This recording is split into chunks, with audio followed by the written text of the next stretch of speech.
വഴിയിലെ വൻ കുഴികൾ കാരണം ഗതാഗതക്കുരുക്കിൽപ്പെട്ട് വലഞ്ഞതോടെ കേന്ദ്രമന്ത്രി സുരേഷ് ഗോപി കാറിൽ നിന്ന് പുറത്തിറങ്ങി കുഴികൾ പരിശോധിച്ചു.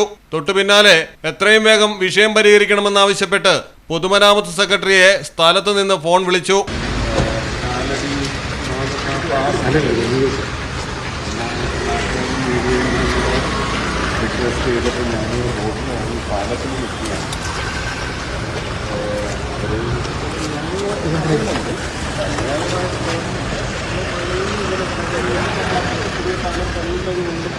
സർക്കാർ നേരിട്ട് പറയാൻ പറ്റുന്നില്ല. പക്ഷേ ഈ റോഡ് ബ്ലോക്ക് അല്ലെങ്കിൽ ഈ കാലതാമസം ഇത് പോപ്പുലറായി മാറുന്നത് ഇപ്പോൾ ഈ കിടക്കുന്ന അവസ്ഥ വണ്ടി ഓടിക്കാൻ പറ്റുന്നില്ല, അടി തട്ടുന്നുണ്ട്. അപ്പം ആ രീതിയിൽ അതൊന്ന് ഷെയ്ഡ് ചെയ്ത് കൊടുത്താൽ മതി. ബൾജുകളൊന്ന് ഷെയ്ഡ് ചെയ്ത് കൊടുക്കാൻ മതി.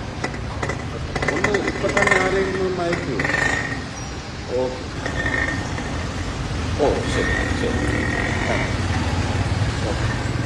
ബിജുവാണ്, PWD സെക്രട്ടറിയാണ്. എനിക്ക് മനസ്സിലാവുന്നുണ്ട്. പക്ഷേ വിഷമം സെക്കൻഡ് സാർ, നമ്മൾ ഈ വിഷയം ആരംഭിക്കുന്നതിന് മുമ്പ് ബന്ധപ്പെട്ട PWD അല്ലെങ്കിൽ എല്ലാവരും നമ്മൾ ശ്രദ്ധപ്പെടുത്താറുണ്ട്. ഇതിങ്ങനെ ആവുന്നതിന് മുമ്പ് ഒന്ന് ചെയ്തു തരാം. എല്ലാവരും പറയാൻ പാടില്ല. അല്ല ഞാൻ പറയണേ, ഞങ്ങൾക്ക് പറയാൻ പറ്റുന്ന അവസ്ഥയുണ്ടെങ്കിൽ ചെയ്തു തരിക. വ്യാപാരികളായാലും ബസ് തൊഴിലാളികളും എല്ലാവരും ഓണേഴ്സ് എല്ലാവരും 10 ദിവസമായിട്ട് ഒരു വണ്ടി പോകാത്തൊരു അവസ്ഥ. കൊച്ചുകുട്ടികളടക്കം ഞങ്ങൾക്കൊന്നും ഈ പാലങ്ങളൊക്കെ എടുക്കാൻ ഒരു മണിക്കൂർ നമ്മളെന്തെങ്കിലും ചെയ്യാന്ന് വിചാരിച്ചിട്ട് മെച്ചലോ എന്തെങ്കിലും ജയസൂര്യ ആകട്ടായതുപോലെ ഇപ്പൊ അടിയന്തരമായിട്ട് ഇപ്പൊ ഈ കഴിഞ്ഞ ആഴ്ച മഴയത്ത് ഇവര് കൊണ്ടുവന്ന് കാറി കൊണ്ടുവന്ന് ഇട്ട് നടത്തിട്ട് പോയി. ഇട്ട് വന്ന വാഹനമെല്ലാം ചെയ്ത് വരുമ്പോ പോലും ബഡ്ജറ്റ് എടുക്കണം. ഇത് സിമെന്റ് കാര്യങ്ങളുണ്ട്.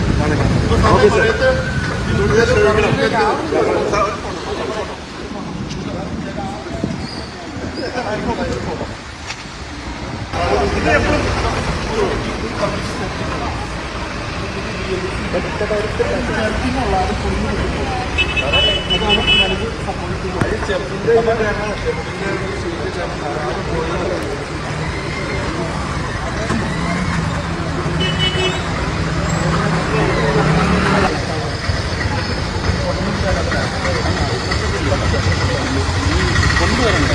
കൊണ്ടുവരാൻ പറ്റുന്നില്ല. അതെല്ലാം പറയാതെ മനസ്സിലാക്കി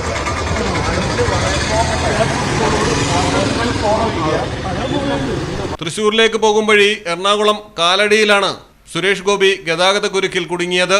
പൈലറ്റ് വാഹനത്തിൽ നിന്നുള്ളവർ ഇറങ്ങി മന്ത്രിയുടെ വാഹനം കടത്തിവിടാൻ ശ്രമിച്ചെങ്കിലും നടന്നില്ല. പ്രദേശവാസികൾ ചുറ്റും കൂടി സുരേഷ് ഗോപിയോട് തങ്ങളുടെ ദുരിതം വിവരിച്ചു. പറഞ്ഞു ഞങ്ങൾ തോറ്റു സാർ, കുഴിയടക്കണമെന്നാവശ്യപ്പെട്ട് MLAയ്ക്കും ബെന്നി ബെഹനാൻ MP-ക്കുമെല്ലാം കത്തു നൽകി. ഒരാഴ്ചയിലേറെയായി ഇങ്ങനെയാണ്. മഴ തുടങ്ങുന്നതിന് മുൻപ് തന്നെ ഈ കാര്യമെല്ലാം ശ്രദ്ധയിൽപ്പെടുത്തിയിട്ടും ആരും തിരിഞ്ഞു നോക്കിയില്ല എന്ന് നാട്ടുകാർ പരാതി പറഞ്ഞതോടെയാണ് സുരേഷ് ഗോപി റോഡിലിറങ്ങി കുഴികൾ പരിശോധിച്ചത്. പിന്നാലെ പൊതുമരാമത്ത് സെക്രട്ടറിയെ വിളിക്കുകയായിരുന്നു. കുഴികൾ എത്രയും വേഗം നികത്തുമെന്ന് പൊതുമരാമത്ത് സെക്രട്ടറി ഉറപ്പു നൽകിയതായി സുരേഷ് ഗോപി പറഞ്ഞു. കാലടി പാലത്തിൽ ആഴ്ചകളായി വലിയ ഗതാഗതക്കുരുക്കാണ് കുഴികൾ കാരണമുണ്ടാകുന്നത്. മലയാളം ടെലിവിഷൻ, കൊച്ചി. ഇനി നിങ്ങളുടെ വീടുകൾക്കും കെട്ടിടങ്ങൾക്കും മരത്തിനേക്കാൾ വിലക്കുറവിലും മരത്തേവിലും കരുത്തുമായി ഫെയർടെക് സ്റ്റീൽ വിൻഡോ ആൻഡ് ഡോർസ്. ഫെയർടെക്കിന്റെ മാത്രമായി പ്രത്യേകതകൾ. ഹൈ ക്വാളിറ്റി GA ഷീറ്റിൽ നിർമ്മിക്കുന്നവ. തിരഞ്ഞെടുക്കുവാൻ ആകർഷകമായ ഡിസൈനുകൾ വിവിധങ്ങളായ അളവുകളിൽ ലഭ്യമാകുന്നു. ഏതു കാലാവസ്ഥയും അതിജീവിക്കുന്നു. ഫ്രെയിമുകൾക്ക് അധിക ചെലവുകളില്ല. ഫിറ്റ് ചെയ്യാൻ വളരെ എളുപ്പം. ഇനി ഫെയർടെക് പ്രൊഡക്റ്റുകൾ ഉപയോഗിക്കൂ. സമയവും സമ്പത്തും ലാഭിക്കൂ. ഫെയർടെക് സ്റ്റീൽ വിൻഡോ ആൻഡ് ഡോർസ്.